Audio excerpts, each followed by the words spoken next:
All over the world, girls face challenges and outcomes far worse than boys, a fact borne out by research on different continents and in different societies. But today's guest says that the challenges facing girls shouldn't overwhelm us, they should inspire us. She's Dale Hanson Bourke, this week on Story in the Public Square.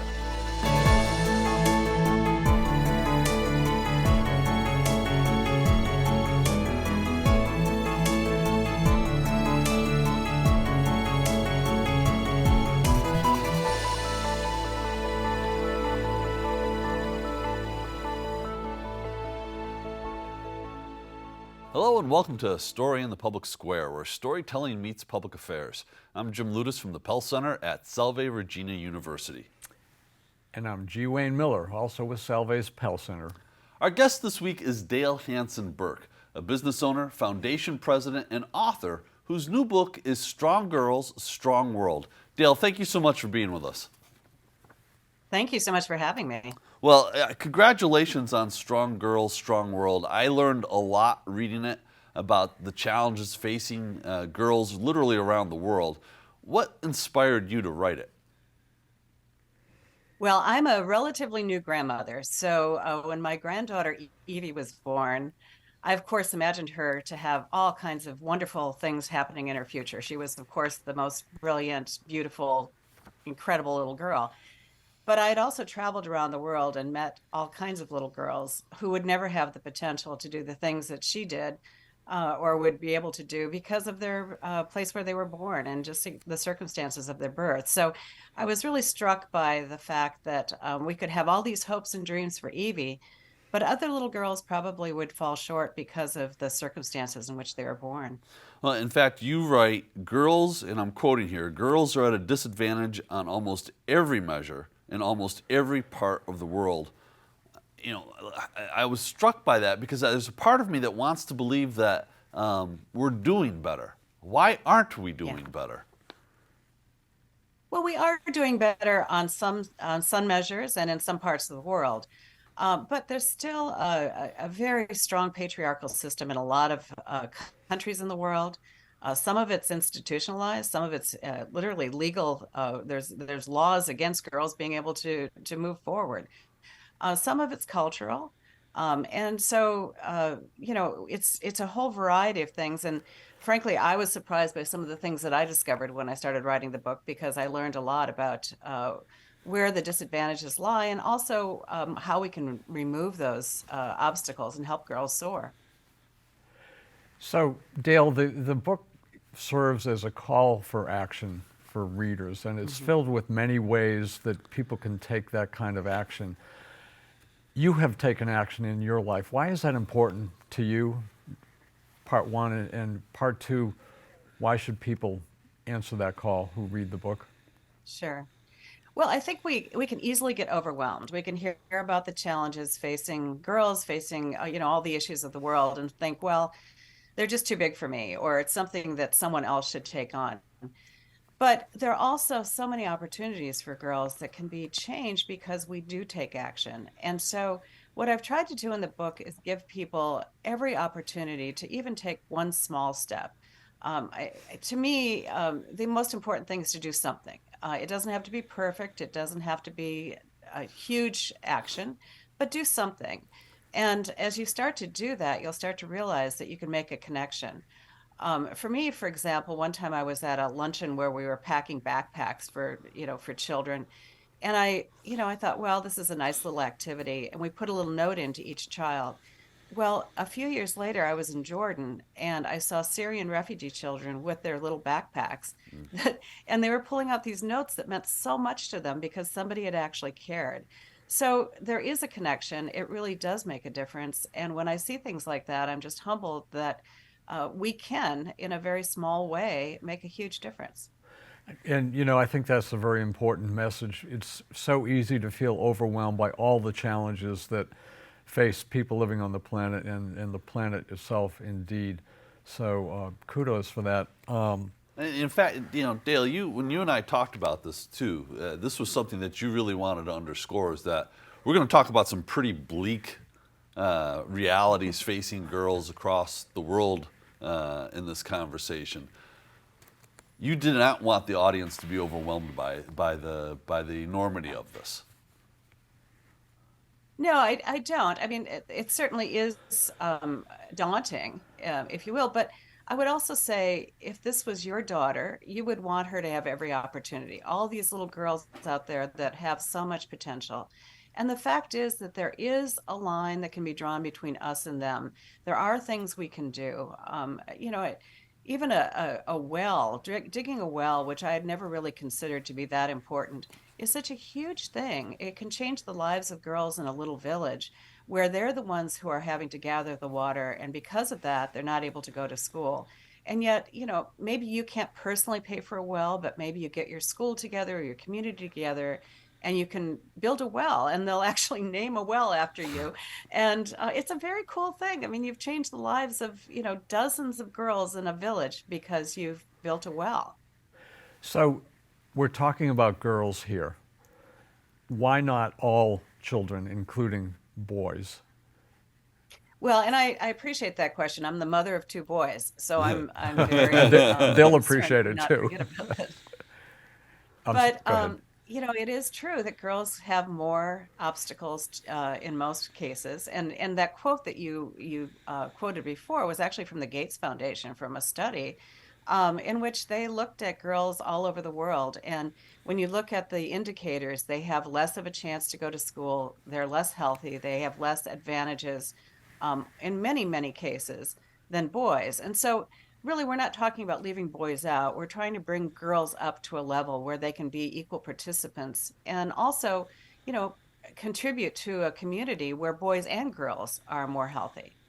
So why are girls so important to our collective future? Collective meaning all of us. Sure. Well, girls have so much potential that it doesn't get used if they don't get educated, if they don't go to school, if they don't stay healthy, if they marry early. We lose all that potential. I mean, the World Bank even has statistics about how much money is lost in our economies because girls are not participating fully in the economies of the world. So girls who don't get these chances, like my granddaughter will, are really our entire communities and countries are losing out because of that. Yeah. Dale, your book introduced me to some things that I was not familiar with, and one of those things was the phrase "missing girls." And so, Yes. in the context of this book and your work, who are these missing girls, and what does Yeah. it say about the challenges that girls face globally? Yeah, I mean, this is something that happens even early on. So, countries that have evolved far enough to have prenatal testing, now if they still have a culture that is it really favors boys, unfortunately, prenatal testing has ended up in abortions of many, many girls. Now, we don't have statistics because people don't they don't self-report that they've aborted a baby girl. But we have now population statistics that show we have an uneven population in a number of countries where obviously girls have been left out. They're missing girls is what they call them. And the population is far more male than female because parents have chosen to abort baby girls. So Jim said we were going to get into the specific challenges, and so let's do that facing girls and women around the world. One of them is lack of sanitation and poor health. Yeah. That's actually two related issues. Talk about that. Yeah, I mean, one of the things that I didn't realize, and it's, you think about it and it makes sense, but at the time, because of our culture, we don't think about it. But girls who go into puberty and start menstruating, many of the schools do not have facilities for them. They don't have toilets. They don't have a private place for the girls. And so they'll stay home during their period. Then they start missing school, or they'll just drop out of school at that point. And it's a huge problem because that's the critical point. You want girls to stay in school. And in fact, they start dropping out of school at a very high rate. So there have been a number of interventions that have tried to help either bring sanitation and bring hygiene to girls, especially in schools, and also to provide products. Like there's something called the PAD Project that provides menstrual products for girls. something that, again, allows them to stay in school. It's just that's the end result is they get to stay in school and get an education, which is so important. What about health care? What are the inequities there around the world and indeed perhaps even in the United States? Yeah, there definitely are inequities. And some of it is just you can look at the statistics and see that boys get immunized more often than girls. They get taken to clinics more often than girls. And a lot of times, girls also are exposed to more problems. For example, they are the ones who are cooking in the home with an open fire. They're the ones who then get have lung problems because of that. They're the ones who are gathering the water, and it's dangerous to gather water, to go to a watering hole where all their animals and everything else is gathering. So, I mean, there are a number of things that expose girls to more hazards, and then they often get less care during their lifetime. Um, so it's a huge inequity. Yeah, Dale, you mentioned inoculations, and you've got a pretty decent discussion of the potential for vaccines to help improve the health and the lives of girls around the world. And as I read that, though, I couldn't help but wonder, what does America's vaccine hesitancy look like in other parts of the world, just based on your travels? Do you have a sense of that?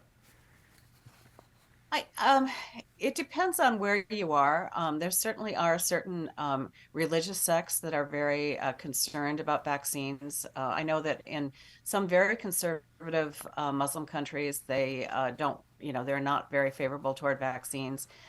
In some countries, there are it's more of superstition that starts and evolves, and people start to have superstitions about vaccines that they're going to, actually create the disease instead of uh, cure it or prevent it. So it varies all over the world, but yeah, there are certain places where there are vaccine hesitations. Yeah. Another absolutely critical issue is education. Give us an overview, and I realize that it varies country by country and even region by region, but talk about the obstacles to education and the importance of education to Yeah, girls. sure. Well, we've made great strides. Again, I want to add some hope here because we've made a lot of Okay. strides, especially in primary schooling, so that we've tried to educate more little girls as through their primary years. But girls are looked upon as a great resource for gathering water, for working in the home, for taking care of their younger siblings. And so they're often not allowed to go to school because they are needed in the home to do these things, whereas the boys are allowed to go to school or encouraged to go to school because they're seen as the one who's going to be the primary breadwinner. It really starts to go down at secondary school. And some of that has to do with the hygiene issues we talked about, where girls just don't have a good option for going to school. They also have long walks to school. Schooling is not, one of the things I realized in the book is, there isn't a school bus coming to pick up children in some of these rural areas. Girls and boys have to walk long ways to get to a school. And that again can be a hazard for girls. Girls can be assaulted, can deal with all sorts of things along the way. And that's why, again, one of the solutions is they're giving bicycles to girls to help them ride bikes to schools. It's a wonderful opportunity to help girls actually get to school if they want to get to school, and not have to walk miles and miles. What happens when we educate a girl? Oh, everything, all kinds of great things happen when we educate a girl. First of all, she tends to not get married so early, and early marriage is a problem for reasons we can discuss in a minute. But she tends to marry later. She tends to have fewer children. She tends to make sure her own children are educated and have good health and good hygiene. She contributes to her community in ways that are significant. The World Bank again measures some of the ways the output happens from a girl who has been educated. And it's truly amazing that a girl then can contribute to her community and her entire country when she's educated. Dale, you mentioned the issue of early marriage, and in getting ready for this episode, you drew our attention to a short video from the great people at World Vision. Let's watch that together now, and then we'll discuss it on the back end. My name is Shamima.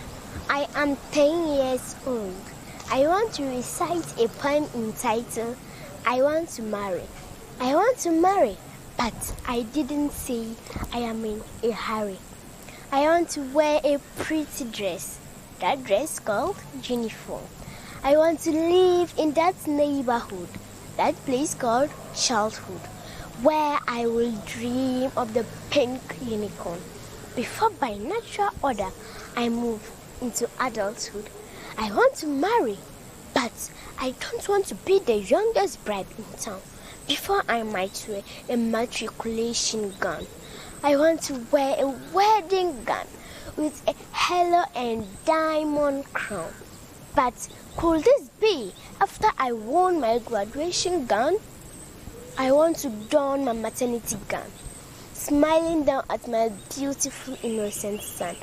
But I don't want to shoot my ambition down in fulfillment of our society's backwards plan. Someday I want to marry, but most definitely I'm not in a hurry. Thank you.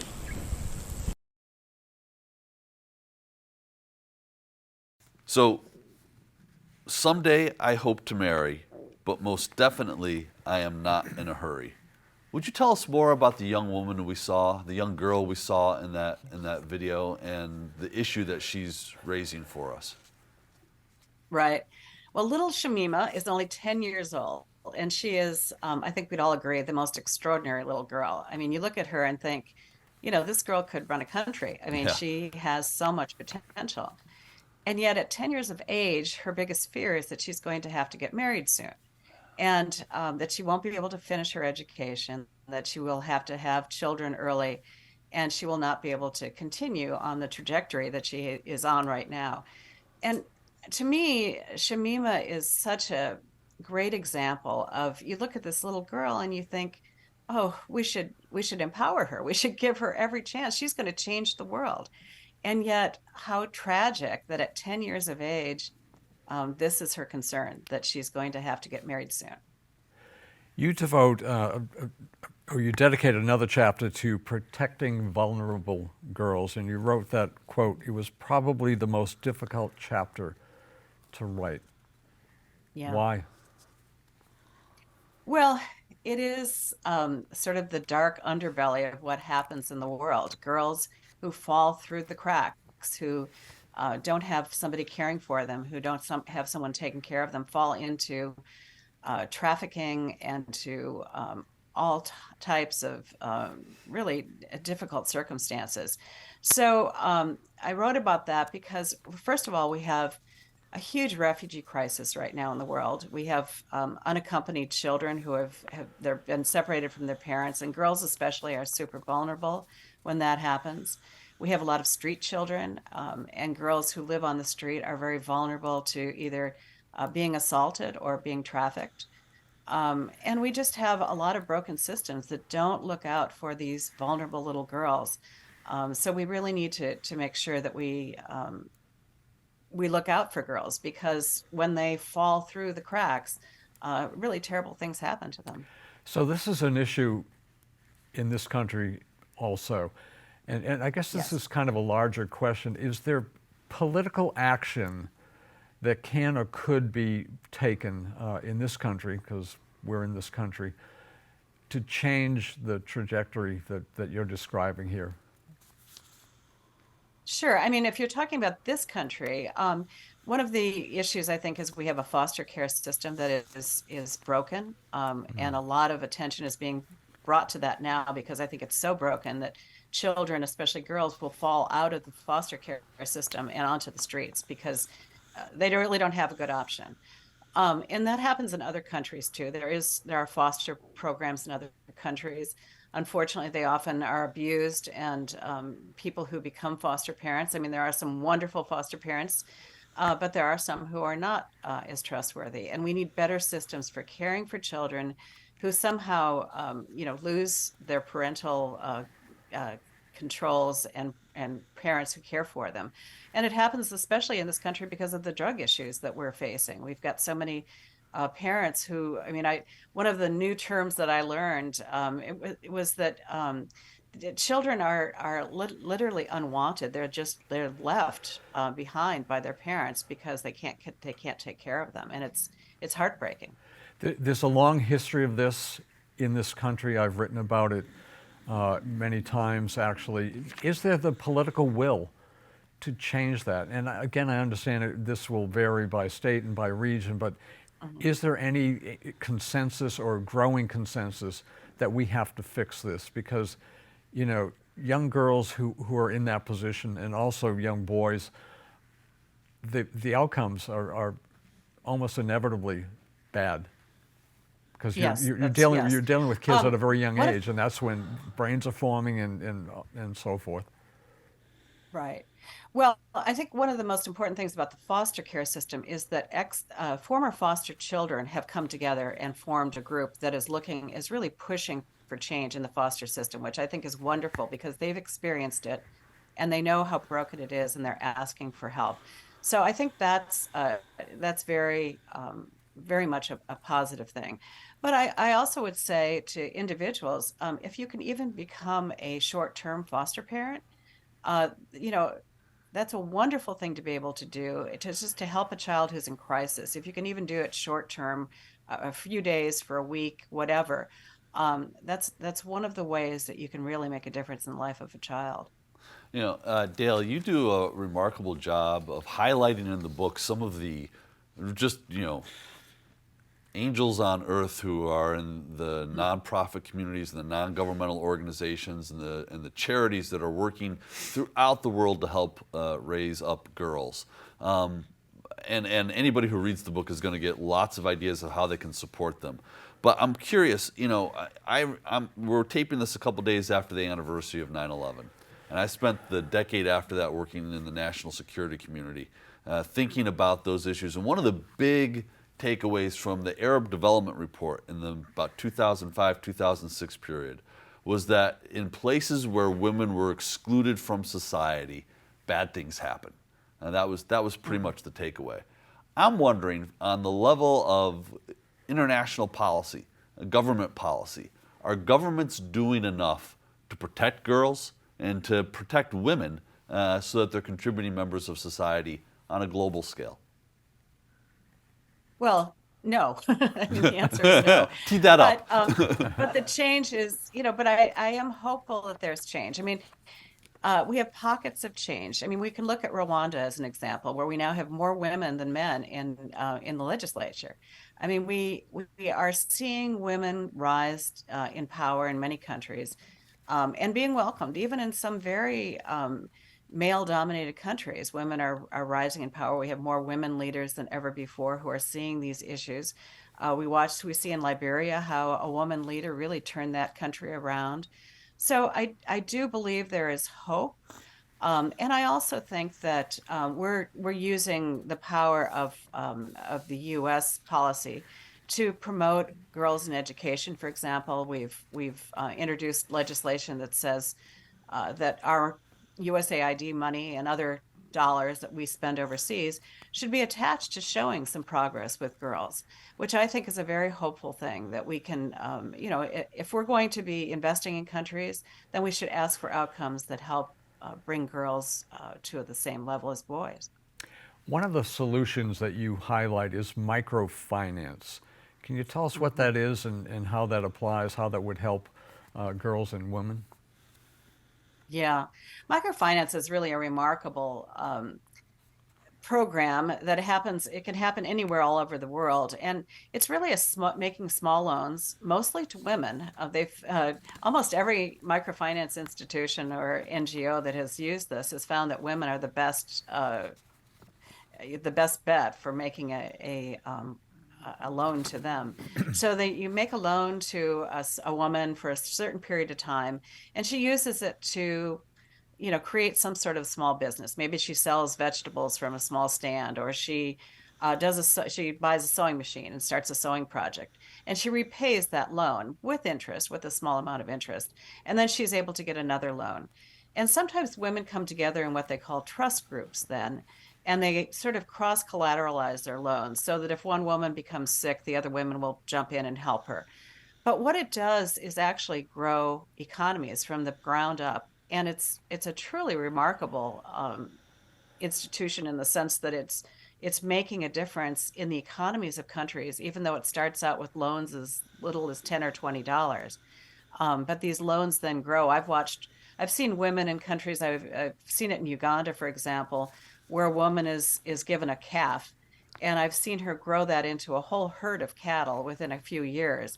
Or a woman is given a sewing machine, or she buys a sewing machine with her loan, and then she ends up employing a dozen other women, and they have a whole sewing collective that's going on, and they're all supporting their families.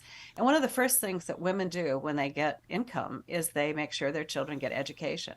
So sometimes it means that they can now afford the uniform that a girl needs to be able to go to school, or they can pay the small school fee so she can go to school.